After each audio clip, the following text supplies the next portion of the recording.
What's up, fight fans? Greetings from the Wrestleverse. This is Lady J, and it's time to take it to the ring.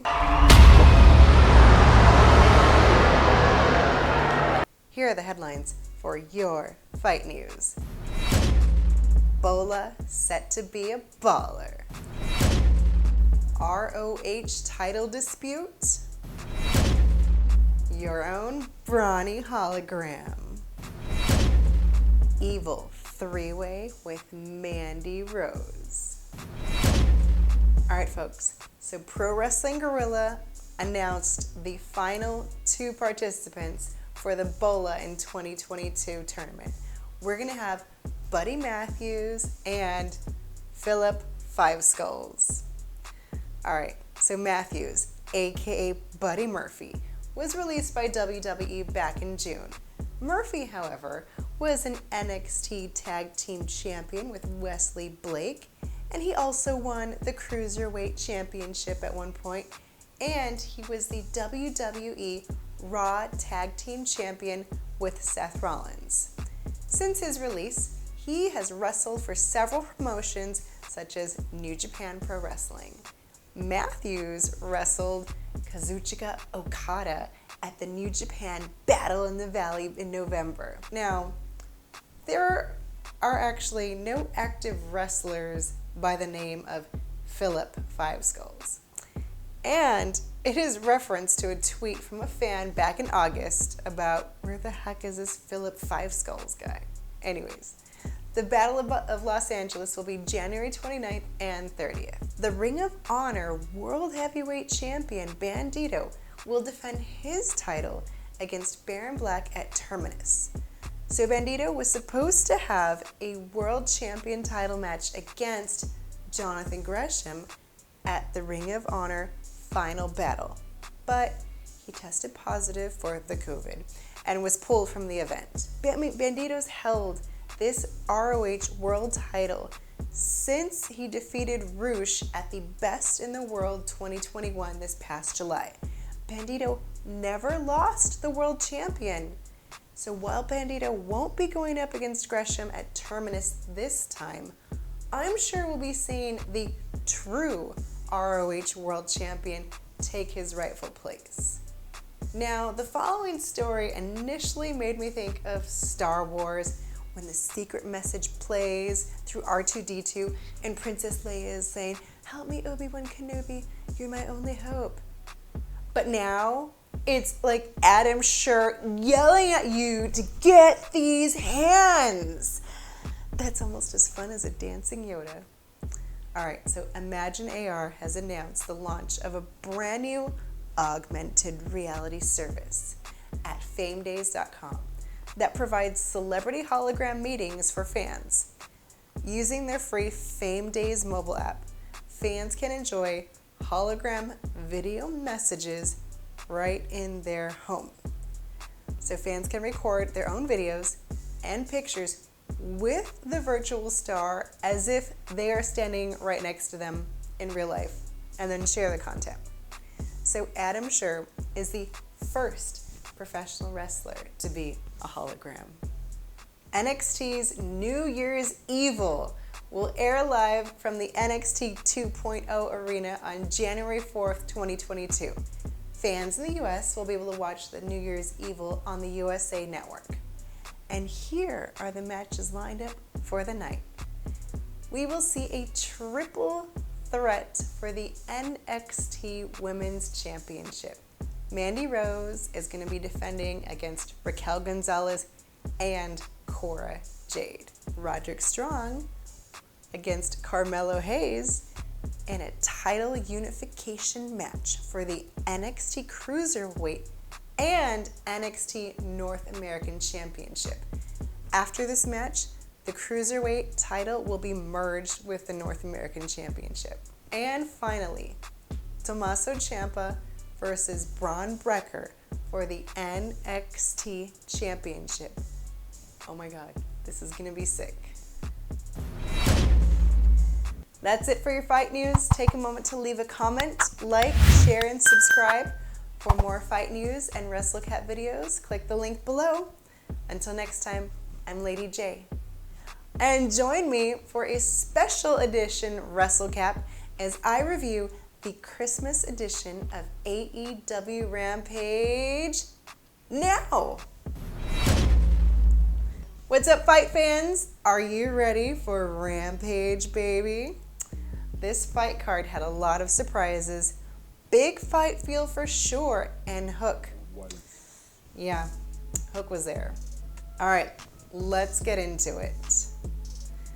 The show opened with Jungle Boy swaying his way to the ring with the entire audience singing along, waving, oh, oh, oh, oh, oh. Oh yeah, it was totally going on.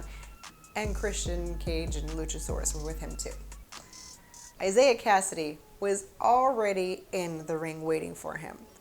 Jungle Boy comes in, he's wrapped up tonight. He's got bandages around his thigh and his waist, just begging to be taken out by Isaiah.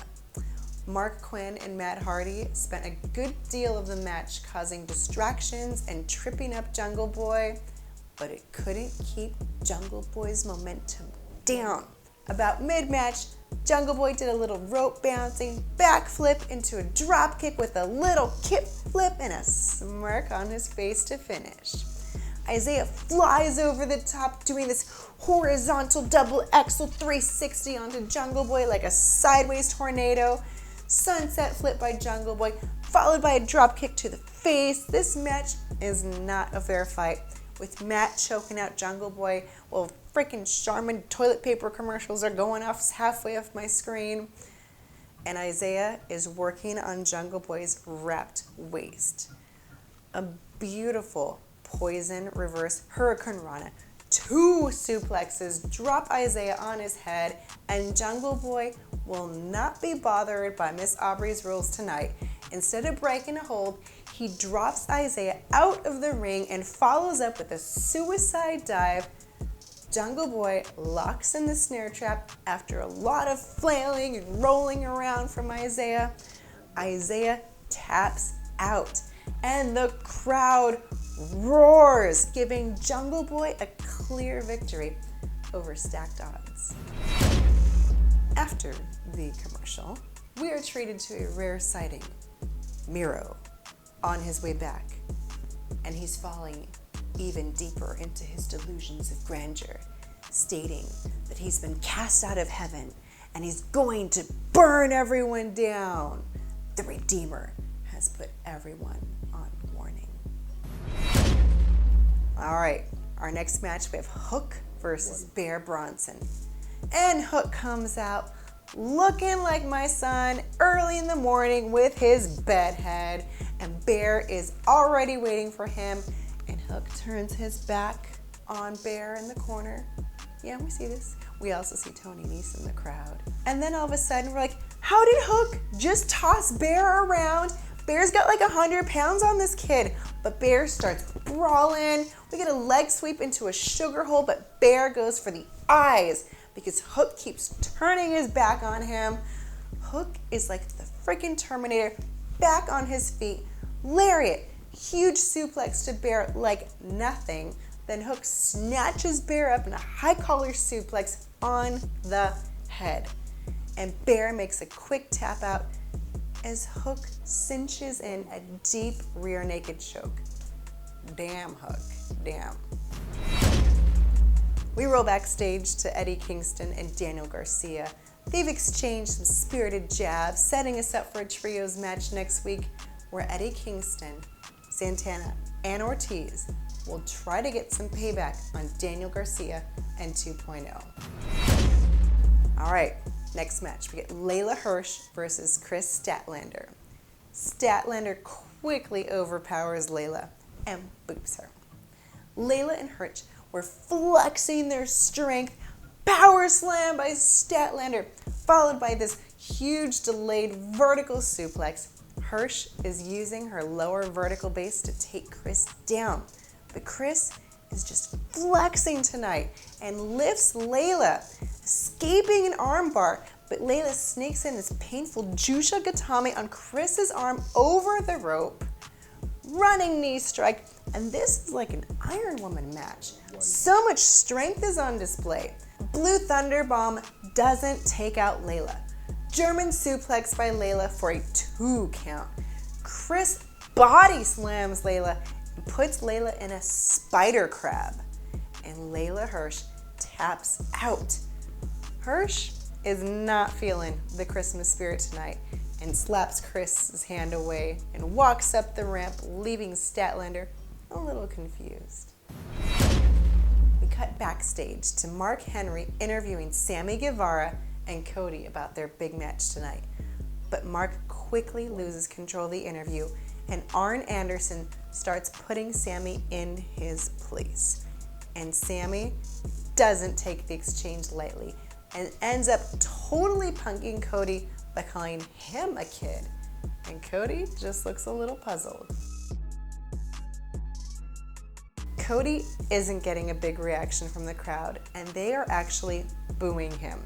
Sammy Guevara is the obvious crowd favorite. Sammy is the TNT champ, which he won against Miro.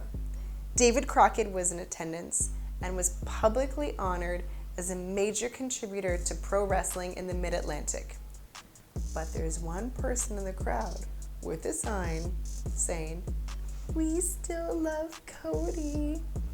Anyways, we get a giant drop kick right out of the gate by Sammy and a corkscrew drop kick. Sammy is spinning around into a nice tranquilo in the middle of the ring. So Cody decides to take a break outside of the ring. Cody did, however, get a nice springboard cutter, but Sammy is in control of this match. Shooting star press goes nowhere, and Sammy somehow landed on his feet like a freaking cat. Cody stops the action with a short arm scissors, and Cody now has the reins. A huge clothesline turns Sammy inside out, and Sammy is not looking good, like he's running out of steam. And that delayed vertical suplex is not helping. Moonsault, nobody's home. Oh, but a ginormous cutter off the top rope by Sammy. And Sammy pulls a crossroads on Cody Rhodes, totally dissing Cody. Oh, and a 450 splash on a Cody, but Sammy gets tossed into the crowd. Oh, a crossroads on Sammy, like a nasty looking crossroads on his head. Sammy's hurt, but he eventually and somehow pulls off a Christmas miracle and gets Cody with the GTH. But Cody kicks out at 2. Top rope for a 620 senton, but Cody was playing possum, and his knees go up, taking out Sammy, and follows with 2 crossroads and a tiger driver. 98. That's Triple H's pedigree. And Cody is the new TNT champion. And the crowd goes boo! But Cody is not bothered, and he celebrates with Mandy and the Nightmare family. So we like to give our matches a rating. A number 5 is Fight Forever. 4 is This Is Awesome. 3 is You Still Got It. 2 is What? And 1 is Boring. I think this is a Fight Forever match. I really enjoyed the show and was engaged for every match. There were lots of wow moments. I wasn't ready for the show to be over, so yeah, can we fight forever? Or at least, a little longer? That's it for this special Christmas episode of AEW Rampage. Take a moment to leave a comment, like, share, and subscribe. For more Wrestlecap videos, click the link below. Until next time, I'm Lady J, and keep it lucha.